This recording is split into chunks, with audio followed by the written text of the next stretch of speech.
बिस्मिल्लाहिर्रहमानिर्रहीम। हम आपको बताएंगे कि मैयत को किस तरीके से गुस्ल दिया जाता है, और फिर अगली वीडियो में इंशाल्लाह हम आपको बताएंगे कि किस तरीके से मैयत को कफन पहनाया जाएगा।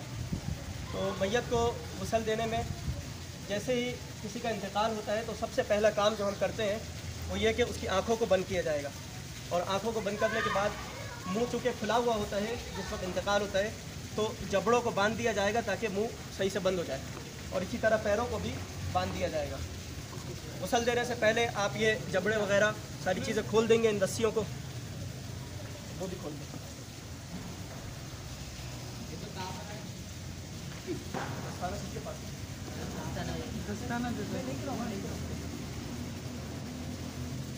गुस्ल देने में सबसे पहला काम इस्तिंजा करवाया जाएगा मैयत को, और इस्तिंजा करवाने से पहले आप अपने उल्टे हाथ में दस्ताना पहनेंगे, और खाली हाथ को इस्तेमाल नहीं किया जा सकता, खाली हाथ को इस्तेमाल करना गुनाह है।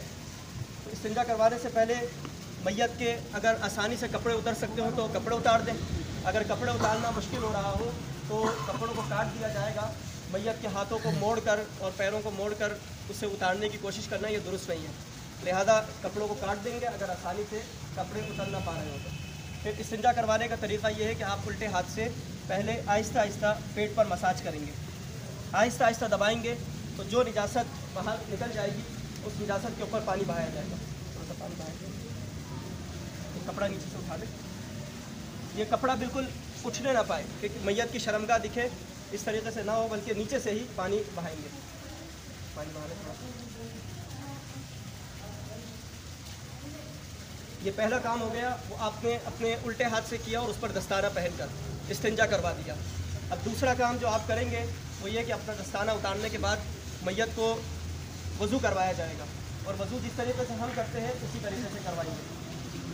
वज़ू के जो 4 फ़राइज़ बताए गए हैं कि पहले चेहरा धुलाया जाए और हाथ वगैरह धोएंगे, तो उसी तरीके से वज़ू करवाया जाएगा। चाहे पहले आप वज़ू करवाएंगे, पानी डालें चेहरे के ऊपर, इस तरह पानी डालें कि नाक और हाथ और मुंह बंद कर दें ताकि नाक के अंदर और मुंह के अंदर पानी ना जाए।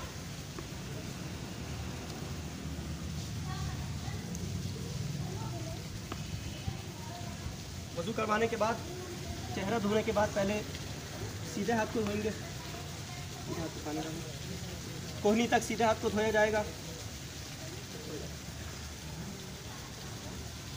फिर उल्टे हाथ को कोहनी तक धुलाया जाएगा।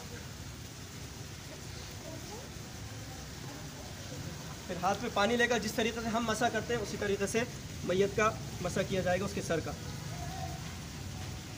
और सर के मसे के बाद फिर सीधे पैर को धुलाएंगे, और उल्टे हाथ से आप मसलते रहे पैरों को, और फिर उल्टे पैर को। ये हमने 2 काम कर दिए, पहला काम इस्तिंजा करवाया और दूसरा काम वज़ू मुकम्मल करवा दिया। वज़ू करवाने के बाद फिर सर के बालों को और दाढ़ी के बालों को साबुन वगैरह लगाकर, जो भी साबुन होगी वो लगाकर धुलाया जाएगा।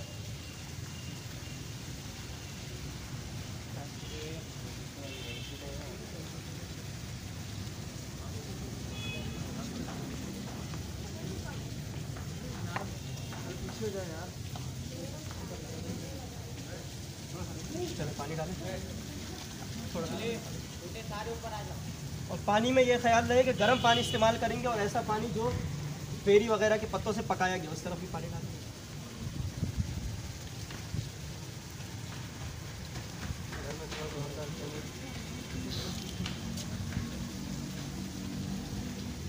जब सर के बाल और दाढ़ी के बाल या आप धुला लेंगे साबुन वगैरह से, तो उसके बाद चौथा काम हम ये करेंगे कि मैयत को उल्टी करवट पे लिटाएंगे। उल्टी करवट पे लिटाने का फ़ायदा ये होगा कि सीधा जो हिस्सा है जिस्म का वो ऊपर की तरफ आ जाएगा, और फिर उस हिस्से को हम धुलेंगे, और ये ख्याल रहे कि मैयत की शर्म का बिल्कुल भी ज़ाहिर ना होने पाए। थोड़ा सा कपड़ा इस तरफ करके ऊपर करें, इस तरह ये उल्टी करवट पे हमने लिटा दिया, और सीधा हिस्सा मैयत का ये ऊपर आ गया। अब यहाँ पर पानी डालें, यहाँ से हाथ डाल के आप 3 मरतबा पानी फेंकें, शर्मगाह ज़ाहिर ना हो, इस तरह 3 मरतबा पानी वो मग्गे से फेंकें। फिर इसी तरह आपके पास साबुन होगी तो साबुन के ज़रिए पूरा ये हिस्सा नीचे तक धुलाया जाएगा, और अगर आप शर्मगाह का हिस्सा साफ़ करेंगे तो वही दस्ताना वगैरह पहनकर फिर साफ़ करेंगे। फिर मैयत को सीधा कर दिया जाएगा, सीधी करवट पर लिटाएंगे ताकि उल्टा हिस्सा ऊपर की तरफ आ जाए, और फिर इसी तरह पानी बहाएंगे, पानी वो फिर अच्छी तरह मसल कर नीचे तक पानी बहा कर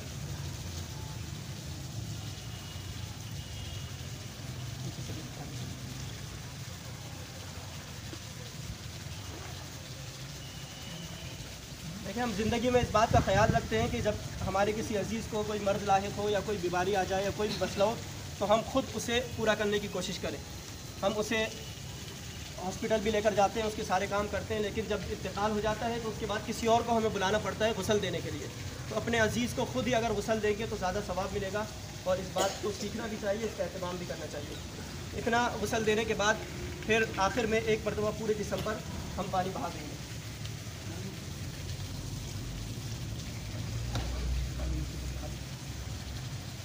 पूरे जिस्म पर पानी बहाने के बाद फिर थोड़ा सा सहारा देकर गर्दन को उठाया जाएगा, और थोड़ा सा सहारा देकर पेट आहिस्ता से दबाएंगे। एक और मरतबा इस्तिंजा करवाया जाएगा। फिर जो भी निजासत निकलेगी उस निजासत के ऊपर कपड़ा हल्का सा उठाकर पानी डाल देंगे, पानी फेंके नीचे।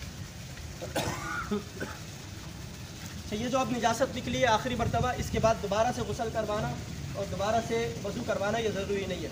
एक मरतबा आपने पहले इस्तिंजा करवाया, फिर आखिर में एक और मरतबा आपने इस्तिंजा करवा दिया और निजासत निकाल दी। आखिर में आपके जो कफन का सामान होगा, उस कफन के सामान के अंदर कुछ गोलियां होंगी, काफूर की गोलियां। वो गोलियां आप लेंगे और उन गोलियों को किसी एक मग्गे के अंदर या किसी थोड़े से पानी के अंदर अच्छी तरह हल कर देंगे। इसमें पानी मिलाएं, इतना पानी ले लें कि एक मरतबा हम पूरे जिस्म के ऊपर आखिर में वो पानी बहा दें ताकि मैयत के जिस्म में से खुशबू महसूस हो। आखिर में वो काफूर का पानी मैयत के ऊपर डाल दिया जाएगा।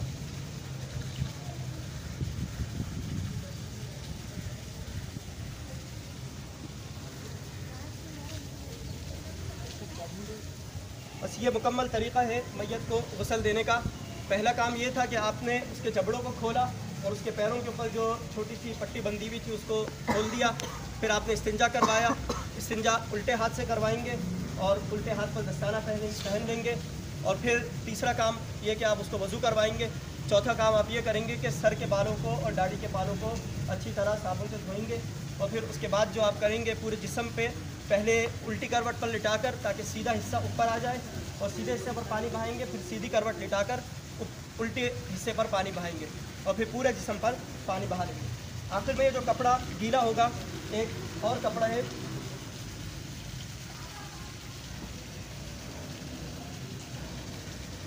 इस कपड़े को हम इस्तेमाल करेंगे बतौर तौलिया के तौर पर इस्तेमाल करेंगे। और मैयत के आहिस्ता आहिस्ता से रगड़ कर साफ़ नहीं करेंगे, खुश नहीं करेंगे, बल्कि आहिस्ता आहिस्ता से उसके जिस्म को खुश करेंगे।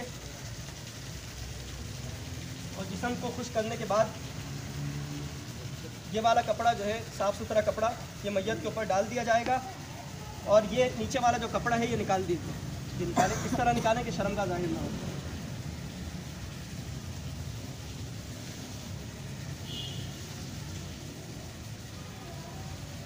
अगर औरत को गुस्ल देना हो तो औरत के गुस्ल देने का भी तरीक़ा यही है जो मर्द के गुस्ल देने का तरीक़ा है। आखिर में इसी तरह उसको लिटा दिया जाएगा और गुस्ल यूँ मुकम्मल हो जाएगा। जज़ाकुमुल्लाह खैरा।